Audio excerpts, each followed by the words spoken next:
अस्सलामुअलैकुम, कैसे हैं आप सब? उम्मीद करती हूँ सब खैरियत से होंगे। तो आज मैं लेकर आई हूँ आपके लिए बहुत ही मज़े का और बहुत ही डिलीशियस टी केक, जिसके लिए यहाँ पर सबसे पहले बोल में ऐड कर देंगे रूम टेम्परेचर 2 अंडे और अब इसमें ऐड करेंगे हाफ कप चीनी।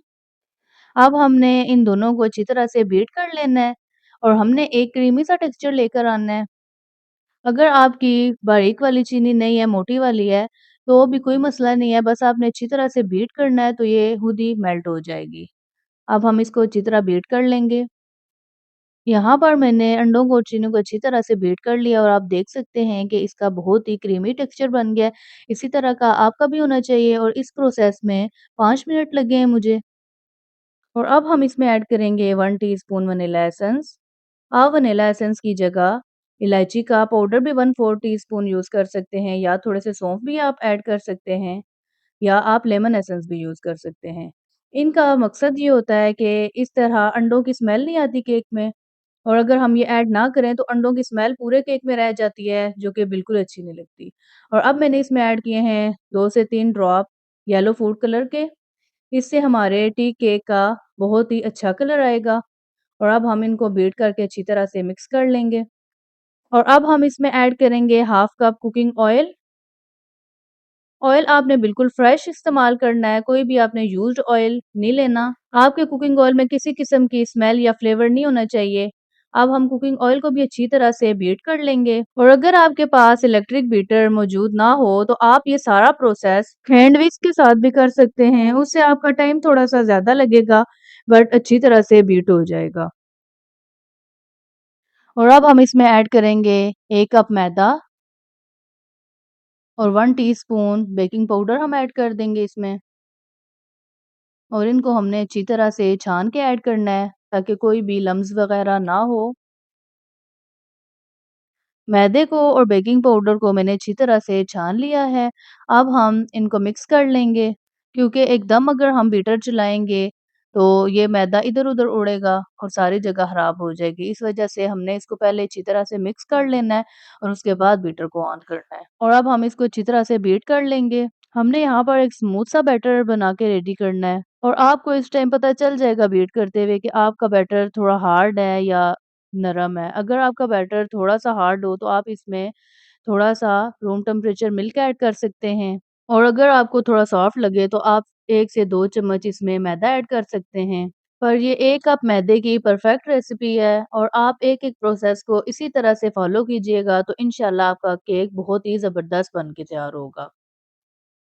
यहाँ पर मुझे बैटर थोड़ा-सा हार्ड लग रहा है तो मैं इसमें ऐड करूँगी 1 टेबलस्पून के बराबर रूम टेम्परेचर मिल्क और इसको अच्छी तरह से मिक्स कर लेंगे। यहाँ पर मैंने दूध डालने के बाद भी अच्छी तरह से बीट कर लिया है और आप देख सकते हैं कि अब हमारा बैटर एकदम नरम है।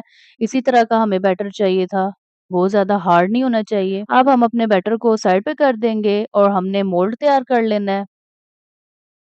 यहाँ पर मैंने एक मोल्ड ले लिया है और अब हम इसको कुकिंग ऑयल के साथ ग्रीस कर लेंगे। आप चाहें तो मोल्ड को केक का बैटर रेडी करने से पहले भी तैयार कर सकते हैं।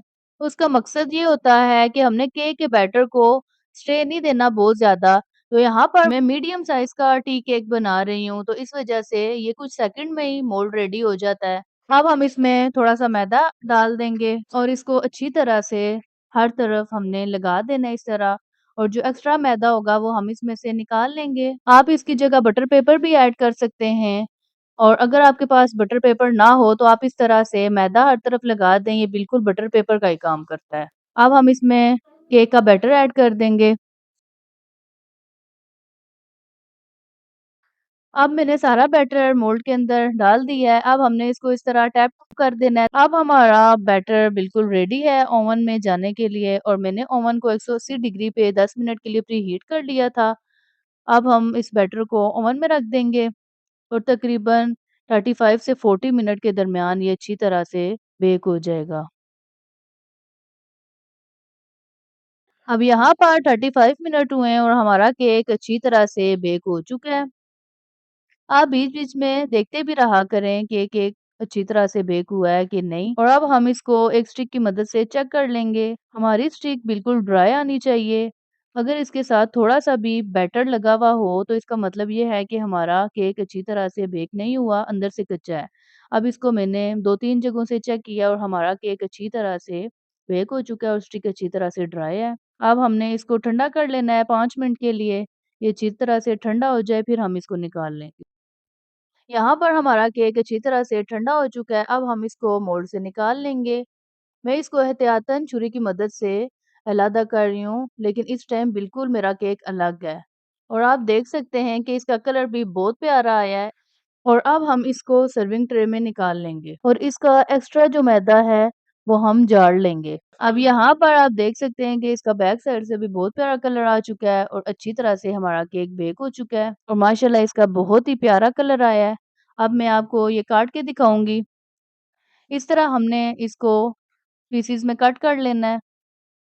तो देखें माशाल्लाह माशाल्लाह हमारा केक बहुत ही ज़बरदस्त बन के बेक हुआ है।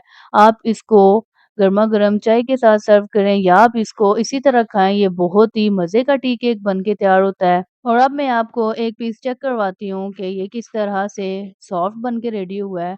तो देखें माशाल्लाह माशाल्लाह बहुत ही सॉफ्ट हमारा केक बन के रेडी हुआ है और आप इसकी सॉफ्टनेस चेक कर सकते हैं, बिल्कुल मुँह में घुल जाने वाला हमारा ये टी केक बन के तैयार हुआ है और ये बहुत ही मज़े का बन के तैयार होता है। आप भी इसको इसी मेथड से बनाइएगा, इंशाल्लाह आपसे पहली बार में ही बहुत ही ज़बरदस्त केक बन के तैयार होगा।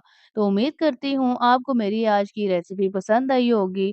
तो मिलती हूँ आपके साथ नेक्स्ट वीडियो में, तब तक के लिए अल्लाह हाफ़िज़।